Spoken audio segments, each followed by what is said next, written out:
अस्सलाम वालेकुम दोस्तों, क्रिकेट की ताजा तरीन अपडेट हासिल करने के लिए मेरे चैनल को सब्सक्राइब कर लें।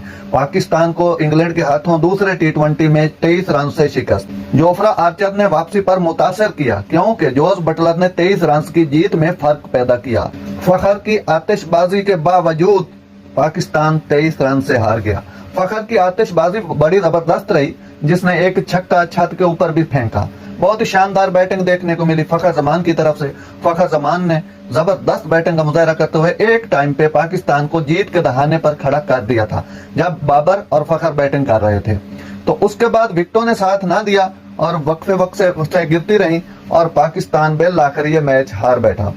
इसमें फखर जमान ने 21 गेंदों में 45 रन बनाए। टॉप स्कोरर रहे पाकिस्तान की जानिब से। Second top scorer Babar Azam रहे, जिन्होंने 32 रन बनाए, और third top scorer Iftikhar Ahmed रहे। इसमें man of the match Jos Buttler को बनाया गया, जिन्होंने 51 गेंद